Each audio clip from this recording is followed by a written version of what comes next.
강성층 달래기. 더불어민주당 안에서 추미애 국회의장 경선 패배 여진이 계속해서 이어지고 있습니다. 지지층 동요 막기 위해서 당원권 강화해야 한다 이런 주장이 많이 나오고 있는데 장가 기자, 일단 당원 난상 토론 때도 그렇고요. 어제도 굉장히 목소리들이 많이 나왔습니다. 그렇습니다. 일부 강경파들 사이에서는 국회의장단이나 또 원내대표 등 국회직을 선출할 때도 당원 참여를 보장해야 한다 이런 목소리가 나왔습니다. 이른바 당원 민주주의를 강조하는 건 이 추미애 후보의 국회의장 후보 경선 탈락 이후에 당원 반발을 고려한 것으로 보입니다. 추미애 후보를 공개 지지했던 김민석 의원은요, 국회의장 후보 경선에 당원 의사 10%를 반영하는 10% 룰을 제시했고요.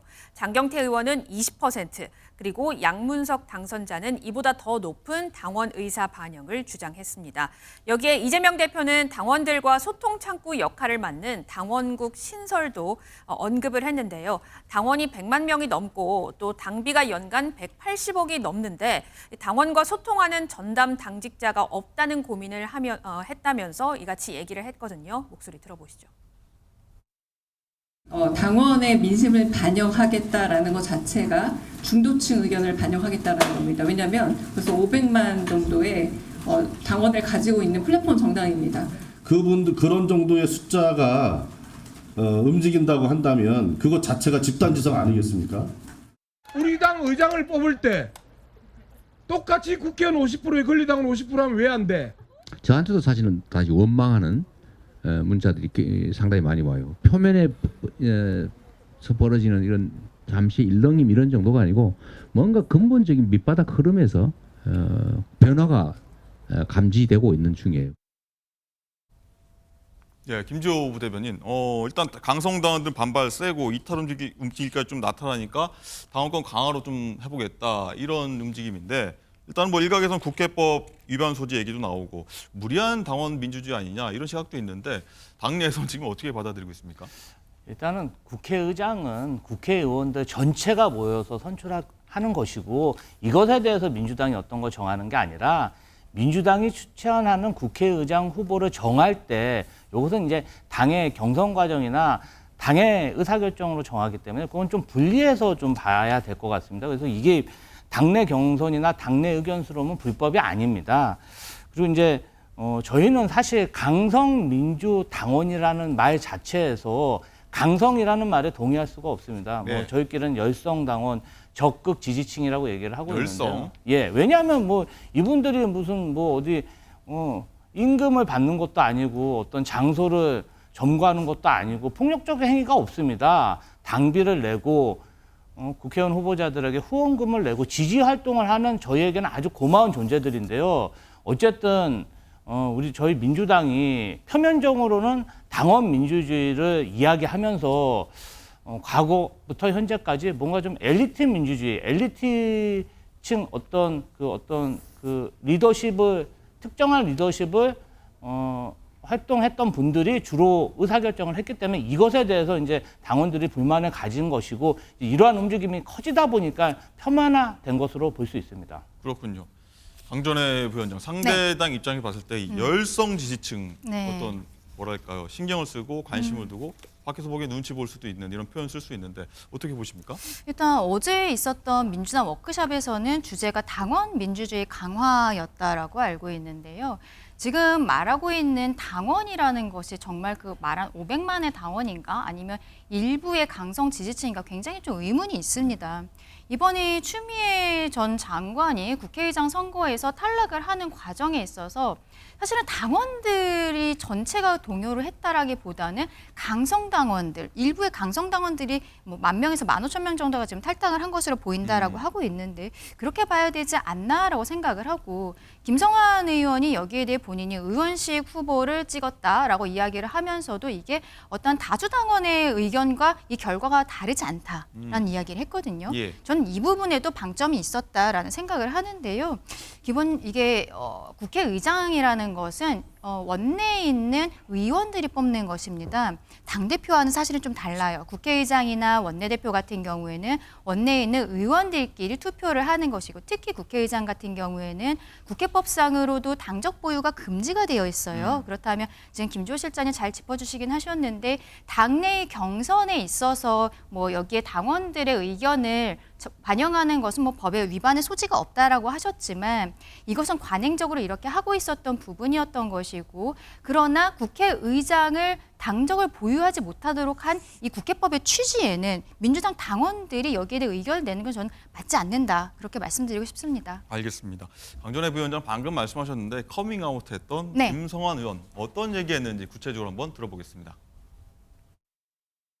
의원식을 투표한 사람들이 마치 뭐 과거 개념의 수박이거나 혹은 뭐 투표하고 나서도 뭐 의원식 찍었던 사람이 한 명도 안 나타난다는 등 비겁하다는 그런 얘기가 있어서 저는 의원식 의원을 옆에서 오랜 기간 지켜봤는데 훨씬 더 개혁적으로 더 잘 싸울 수 있는 거라고 판단해서 투표했는데. 네, 김지호 부대변인. 일단은 친명계 의원입니다. 김성환 의원 같은 경우에는. 근데 갑자기 이 의원을 찍었다고 공개적으로 발표한 건데 걱정 안 되십니까? 아니 뭐 어떻게 보면 그 김성환 의원은 좀 당원과 소통하려고 이렇게 공개를 하신 것 같습니다. 아, 예. 이게 왜 그러냐면은 당원들이 압도적으로 지지하는 의장 후보가 있었습니다. 뭐 이거는 추미애 의원과 어떤 그 의원식 호불호가 아니고 당원들이 지지하는 후보가 있었는데 당원을 대리하는 그런 국회의원들이 뭐 자신의 소신을 말하지 않고 어떤 소통 과정 없이 당원 뜻은 이런데 그냥 나는 내가 이렇게 가겠다. 이러다 보니까 당원들이 반발해서 지금 문제를 제기하는 것이거든요. 왜냐하면 또 선거 때는 후원도 요청하고 그다음에 선거 지원 유세 홍보도 요청하는데 정작 중요한 의사결정에 있어서는 자신의 소신도 밝히지 않고 이렇게 일방적으로 결정하는 게 어딨냐. 이런 문제를 제기를 하니까 예. 김성환 의원은 나는 내가 의원식 의원을 지지했고 그 이유를 내가 설명하겠다. 어떻게 보면 좀 당당한 모습입니다. 다만 저희 민주당이 말로는 당원 중심 민주당을 굉장히 많이 표방했는데 실제 행동에서는 정말 어떤 엘리트주의에 빠져서 소수 그룹만 의사결정에 큰 영향력을 제시하지 않았냐 이런 문제의식이 있기 때문에 아마 이런 토론 과정을 통해서 뭔가 좀 긍정적인 방향으로 흘러가는 게 아닌가 이렇게 보고 있습니다. 알겠습니다. 자, 어쨌든 이게 탈당의 수박 색출 논란이라고 밖에서 일컬고 있는데 이런 내용이 이어지면서 가장 궁금한 거죠. 추미애 당선인은 어떤 생각 갖고 있을까? 처음으로 신경을 밝혔습니다. 듣고 오시죠. 세상 살아보니까 성질대로 다 안 되더라고요. 욱하는 마음도 있고 도저히 용서가 안 되기도 하고요. 그래서 내가 한 번은 응징을 해줘야지 나 없이 한번 잘 살아봐 이런 마음이 불쑥불쑥 일어나죠.